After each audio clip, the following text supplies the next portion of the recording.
Here in the journalism business, we have an acronym called NOD, which stands for News of Day, or for short, NOD. And today, out in Iowa, Hillary Clinton did an awful lot of that. No, not making news, but nodding. Look at her go. Mark?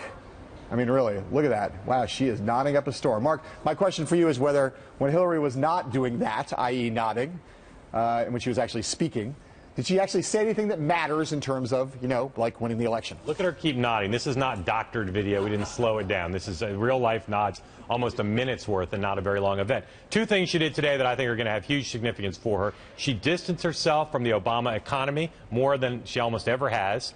And she distanced herself a little bit from the Affordable Care Act, saying it needs to be changed. Neither of these are hugely surprising positions or new positions, but the devil's going to be in the details. I think she's going to have a heck of a problem when she faces questions sustaining how do you distance from the Obama economy and the Affordable Care Act without looking disloyal or alienating Democrats. Well, she did say, to be fair, she did say that the Affordable Care Act was an accomplishment that she would run on.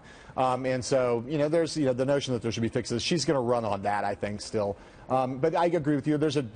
It's difficult to slice and dice. She also said this thing about immigration reform came out in favor of that. Not a big surprise. Democrats are for immigration reform. She got to get that going on. But, I frankly think the answer to the question mainly is not much happened today, just like yesterday, that really matters in terms of winning the election. It foreshadows, though, the challenge she has, which is by the time she needs to really be talking about the economy in earnest, are people going to perceive it's going well or not? Until the last jobs report, people, I think, generally the conventional wisdom was things are getting better, not gangbusters, but better. The last jobs report, I think, makes it more likely for her now to have to distance herself. But she's also talking about fundamental challenges in the economy. And after 8 years of a Democratic president, it's hard to say anything but you're casting him as somewhat of a failure if you're saying there need to be fundamental changes on the economy. Well, I think that's right. Although, look, her basic framework of that, we were in a horrible situation, the economy's now better, but it's not good enough, and we need to do more to help middle-class families deal with wage stagnation, deal with income inequality. That's fine. The bigger challenge for her is not, I don't think, rhetorical, but substantive. What is she going to propose that's going to solve those problems? And those things are very, very tough, intractable problems. And the other dirty little secret is both Hillary Clinton and her husband don't think President Obama has been